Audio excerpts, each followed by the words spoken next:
Ever found yourself snapping at people, feeling totally wiped out, or just wondering why you can't get excited about anything anymore? Yeah, that's most likely burnout. And trust me, it's way sneakier than you think. In this episode, I'm sharing real stories, why leaders get hit the hardest, and 5 super doable ways to keep burnout a little bit at bay. So if you're feeling the pressure, grab a few minutes for yourself and listen in. You deserve it. Let's get going. Welcome back, everybody. How are you doing out there? Like, really, how are you doing? Because today I really want to talk about how you're actually doing. Because we're going to talk about what's affecting millions of professionals every single day, but looks different for almost everyone who experiences it. So we're talking about burnout. And here's what makes burnout tricky is that it doesn't always show up as exhaustion or wanting to quit your job. Sometimes it shows up as irritability. Sometimes it could be that third glass of wine becoming a habit. Sometimes it's the high performer who's always gone above and beyond, who suddenly can't seem to get themselves out of bed. Today, we're going to be diving into how burnout manifests differently across people, why you, my leader friends, are particularly vulnerable, and most importantly, some simple ways to stay grounded before you hit a wall that takes you out in a way that none of us. So let's begin with a critical insight. And one that I think we often forget is that burnout is not a one size fits all. And so I'm going to give you some examples of 3 leaders that I know and what it looks like for them. So first is a friend of mine who is a director. And her burnout looks like steroids involved mixed with perfection. Like she literally is like an energizer bunny. I mean, working 70-hour weeks. I have gotten emails from her at midnight, and her work is absolutely flawless. But the reality is she's dying inside because she works all the time, doesn't see her friends, doesn't see her family. She survives on a diet of like caffeine and Rolaids because her stomach is completely jacked. And candidly, I think she is struggling that it's going to all fall apart any minute if she doesn't maintain this insane level. Then there's a second leader I know. He's a manager, and his burnout's completely different. So for somebody who is always been timely with everything, when it shows up for him, he starts missing deadlines. And he will check out, like his focus just won't be there. It's like the lights are on, but nobody's home. Like his passion is gone, his drive is gone. And it's just like the energy isn't there, which is awful. And then there's the last leader we're going to talk about. And their burnout shows up as anger. She snaps at her team sometimes over small mistakes, and she can feel irritated, cynical about everything and everybody, questioning people's motives, and finds herself thinking, like, why do I even bother? And if you're wondering, that has been me. In my life, sometimes when burnout shows up for me, that's what it looks like. So 3 different people, 3 completely different experiences, but guess what? That all is burnout. And research shows us that burnout typically shows up in 3 different dimensions. First, it's about exhaustion. And I'm not just talking the physical kind, because when people think of exhaustion, they talk about how tired they are, but it's also the emotional depletion. It's feeling like you have nothing left in the tank to give. The second kind of area or dimension is about the cynicism that comes along. So you start detaching yourself from work and feeling numb about things that actually used to really matter to you. And then there's the last part, which is the reduced effectiveness, that despite how hard you work, you feel like nothing you do is moving the needle. Nothing matters because it just all sucks. But here's what's crucial.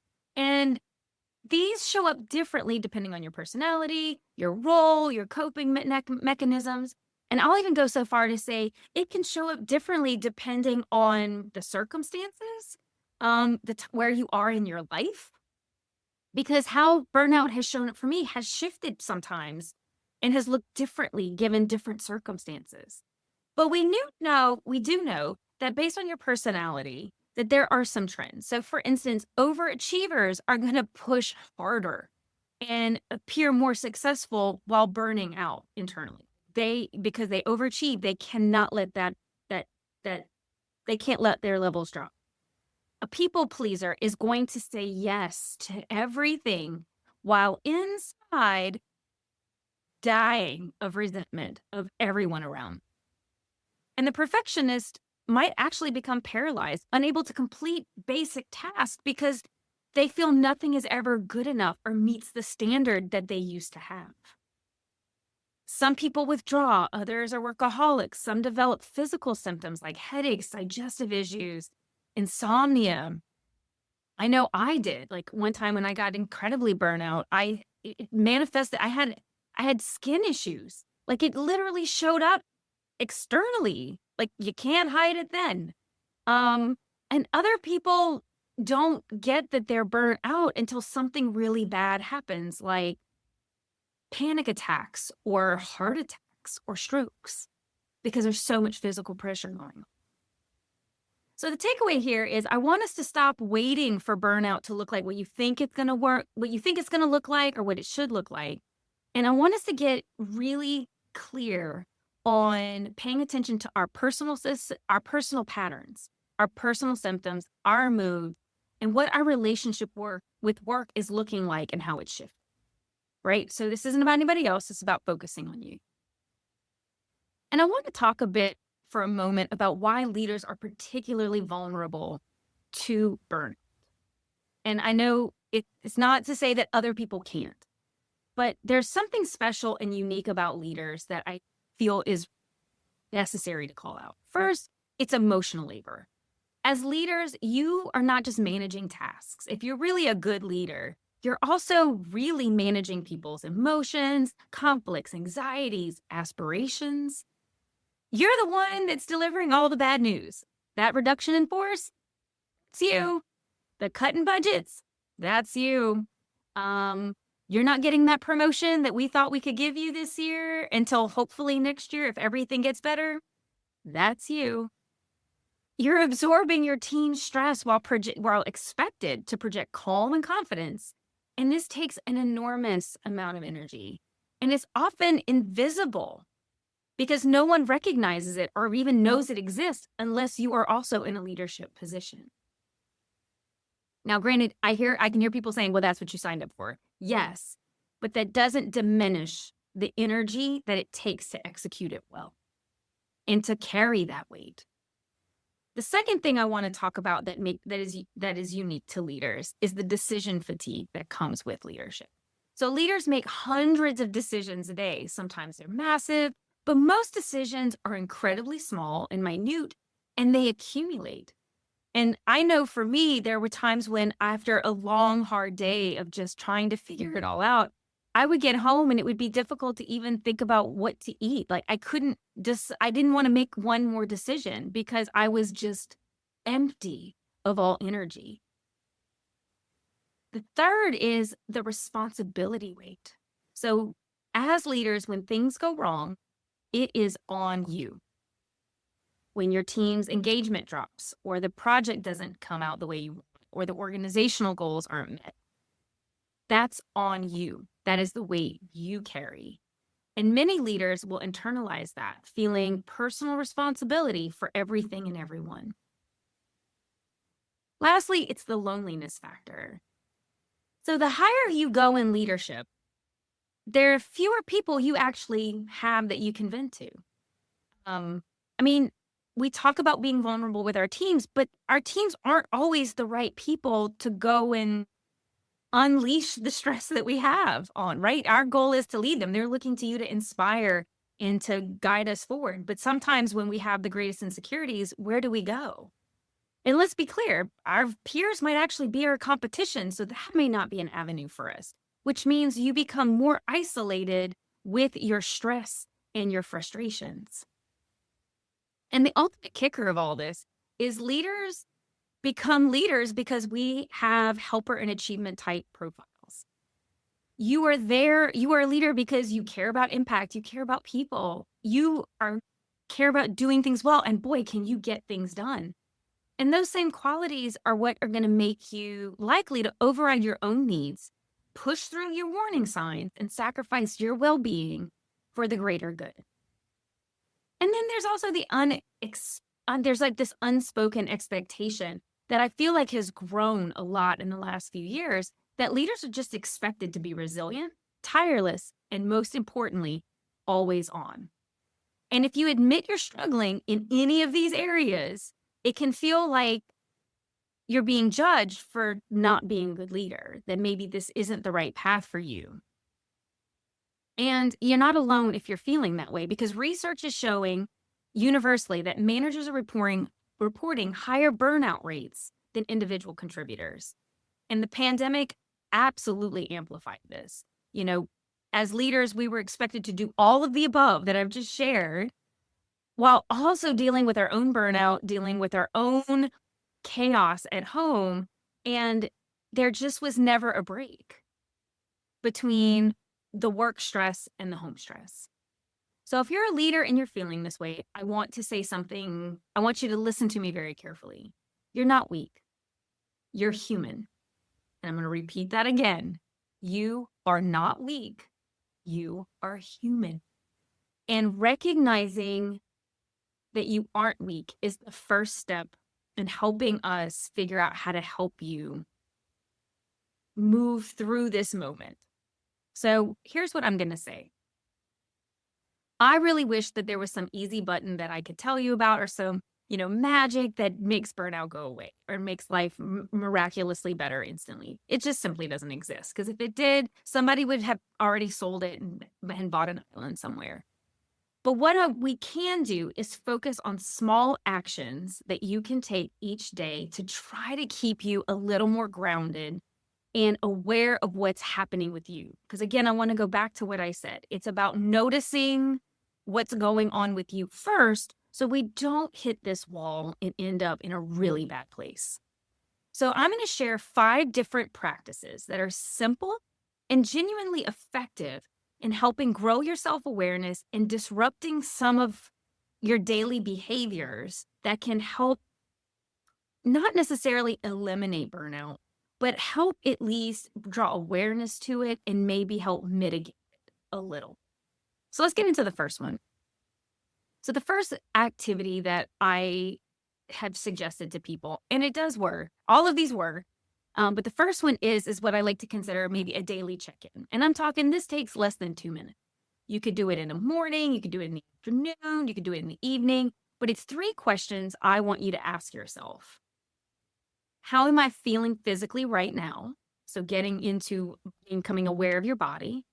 What is one thing I'm grateful for today? We already know the research around gratitude practices that help keep us focused on something positive. And lastly, what's one thing I need today to feel okay? So these 3 questions are all about creating self-awareness before you get into crisis mode. If you're into journaling, you can write it down and, you can look at it over time. But that's not necessary. It's the practice that's important. It is the practice of simply noticing and like physically noticing and mentally noticing where you are. Practice number 1. All right, practice number 2. So recently, if you've been listening, I talked a lot about time management and boundaries. So this is going to be one. So we need to set a hard stop, my friends. One hard stop. I want you to pick one time each week that's a non-negotiable for rest. So maybe it's Friday at 6 p.m. You're done. Or maybe it's Sunday mornings that are sacred, where you're not taking a meeting, you're not answering emails, you're not responding to texts, whatever it is. Protect it like you would a critical meeting, because it is critical. It's a meeting with you and yourself and your sanity. So pick something that is a hard no, like boundary you're going to set for yourself there. The third thing I want us to do is I want us to start figuring out how to break patterns when we see ourselves escalating in some way.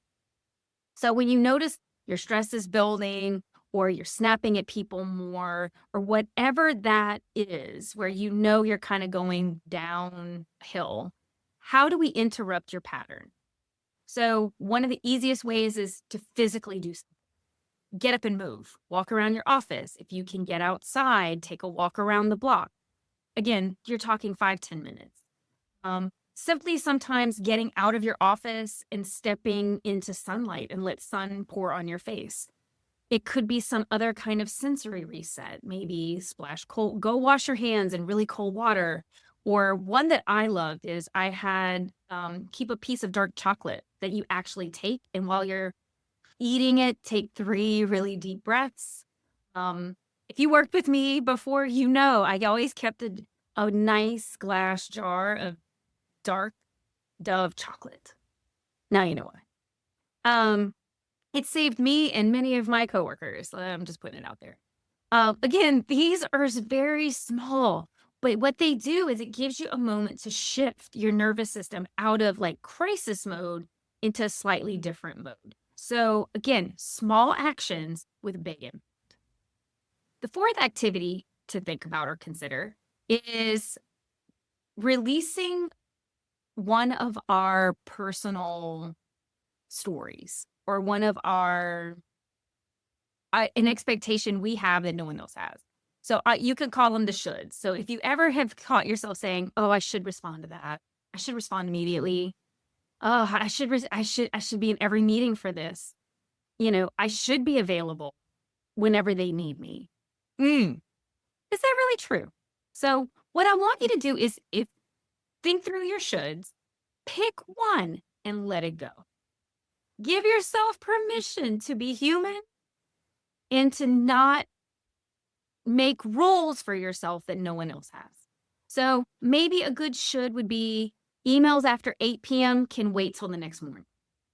Maybe you can say, instead of feeling like I should give an answer immediately, giving yourself permission to say, let me think about that. I'll get back to you. Pick your should, pick one, and let it go. And the last one is around connection. And this, I think, is really critical, is burnout really thrives in isolation. It's when because there's a lot of shame that can come around our feelings of inadequacy or frustration. Like we should be better. There's a should, there's a story. There you go. But we all have them, right? Of ideas around where we're not meeting the mark and how we could be better. What I would like you to do is pick one relationship. So it could be a friend, a mentor, someone that you genuinely feel you can be real with. And I want you to be very mindful of keeping that relationship active and healthy. So if it means you have to schedule it, then put it on that calendar. So, and I'm not talking, again, I'm not saying this has to be 30 minutes or an hour. It could be a 10-minute check-in, because that 10 minutes can be more restorative than, oh God, and any number of other like restorative things we claim that the industry claims will help you get out of burnout. So keep it one solid relationship close to you. All right. So here's what I want you to remember as we come to a close, because I think it's so critical, is that burnout is not a personal failure. I'm going to repeat that one more time. Burnout is not a personal failure. It is a signal that something is wrong. It is your body telling you, it is your body and mind telling you something has to change. So recognizing how it shows up for you, whatever it is, exhaustion, cynicism, irritability, whatever, is absolutely critical. You are not immune. And my friend leaders out there, you are not supposed to be a superhuman. It's just not realistic. So the grounding practices I've given you are not intended to be things added to your plate. So I hope that is not how it feels. Every one of those, or some of them are seconds. It is really just meant to create space to notice what's happening before you hit a wall that really takes you. So I want you to start small, pick one thing, try it for a week. And then what I want you to do is notice what shifts. And if you feel so inclined, email me. You know where to find me. podcast@KimberlyJBenoit.com. Tell me what shifts. Tell me what you noticed. I just want to say thank you for listening. And, I'm here. My goal here is to try to help you guys show up every day a little bit better than you did yesterday. So please take care of yourself, not wait till some other time. Don't wait till you hit the wall. Start with something small today. All right, my friends, until next time, take care. I've got two things before I let you go. One, if you've ever gotten any value from the show, please leave a 5-star review. It really helps and absolutely makes my day. The second thing is if you have any thoughts you'd like to share with me, please shoot me an email at podcast@KimberlyJBenoit.com. I'd love to hear from you. All right, see you in the next episode.